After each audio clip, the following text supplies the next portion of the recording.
thought that was BS, didn't work. But, you know, their lives seemed to be working pretty well. They got money, they're on TV, I'm not. He wanted to be a playwright. He'd written 2 plays, they failed miserably. His wife said, get a real job, we have a kid coming. And he was running a karate studio and he was miserable. And so what he did was he said, I'm going to buy an audio program. The audio program sold for $149. He ordered it and he listened to it and it changed his life. He said, wow, I got to go for my dream. I have to shoot one more time for my passion.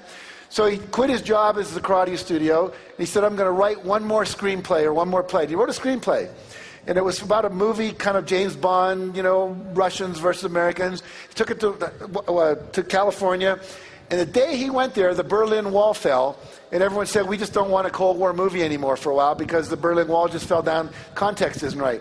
He said, before I listened to that audio program, I would have said, the world sucks, see, this is just one more example, I get screwed.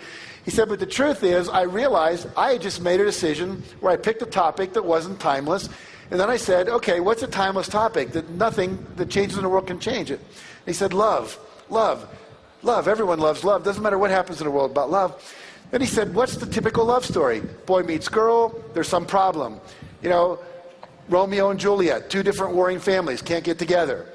West Side Story, 2 different gangs, can't get together. Look who's coming to dinner, black guy, white woman. And we can go down a list. There's always this thing, you got to get through it. Finally, they get together, end of story, everyone's happy. He said, what if I do something totally different? What if they don't meet until the last scene of the movie? That's never been done. So he wrote a little screenplay called Sleepless in Seattle. And that screenplay earned him $500,000. And now every screenplay he writes is worth $1 million. Because he's now a Class A, you know, top-tier screenwriter in LA. And what happened was one audio program that changed his life forever. $149 investment turned into $500,000. So success principle number 9 is you got to learn more to earn more. Rhonda Byrne, who did The Secret, her life was miserable. Her daughter came to her and gave her a book. It was called The Science of Getting Rich by Wallace Wattles. How many of you have read that book? You'll hear Bob Proctor talk about that tremendously tomorrow. It's the book that changed his life. It's a book that later I read after Think and Grow Rich and other books that changed my life. She reads this book. She gets so excited about it. She says, why doesn't everyone know this? She goes out and she spends, I think she bought 300 books over the course of about 4 months. She read 300 books on law of attraction, science of success. Her investment was probably close to $1,000. Maybe more, a couple thousand, $3,000. Now she goes and she makes a movie called The Secret, and what happens is that movie costs $3 million to make. They've sold over 3 million copies. They've made $90 million based on her willingness to become a student, to learn more, and as a result of that, a producer who was, you know, okay, in Australia, now has a home about a block from Oprah, is working on a second movie, is working with Harpo Productions to create a reality show on The Secret, because she was willing to invest in her growth. Here's somebody who read my book. Look at all the little tabs in there. They've studied it more than I did. It's amazing. We've talked about a couple of principles of success. It's just the tip of the iceberg. So, final story. Woman calls her minister. Says, Reverend Jim, I just came back from the hospital and they've diagnosed me with terminal cancer. I wonder if you could come over this afternoon. He says, sure, of course, Aunt Hattie, I'll come over. Goes over to her house, he tries to comfort her. She says, don't comfort me, I'm fine, I don't understand healing. I just want to plan my funeral. Would you help me plan my funeral? And he says, of course, I'll help you plan your funeral.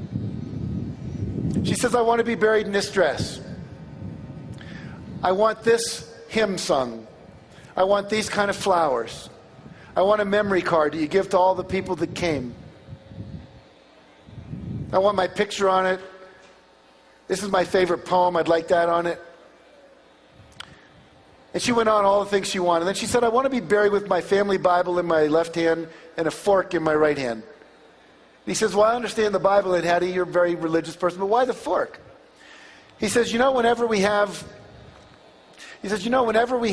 a church social and they're coming by to collect the plates after we've had a dinner down in the basement of the church, whenever there's going to be a really great dessert, something like apple pie or cherry pie or peach cobbler or chocolate cake, they always say, keep your fork. And whenever they say, keep your fork, I know we're going to have a really great dessert. So they're going to come by my casket and they're going to look in. And they're going to go, Reverend Jim, I understand the Bible. Aunt Hattie was very religious, but why the fork?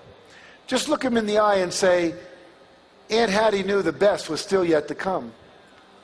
And so for all of you, if you take these principles that you're learning here from all the different teachers, not just mine, but all of them, this whole 3 days becomes like a total Gestalt. Everything I would have said that I didn't, someone else is going to say. You're going to get the full package. But if you'll go back and put them into practice, and if you take the things I have, and if they're attracted to you, or you're attracted to them, put them into practice. Do the work. Because there is some time to put in. And if it feels good and it's fun, continue to do it. If it's not, don't. If you put the work in, you keep your consciousness clear, and you think the thoughts, you create a vibrational match, I promise you, for each and every one of you, the best is still yet to come. Thank you. Have a great life. It's been a pleasure and honor to speak to you. Thank you very much. Be good.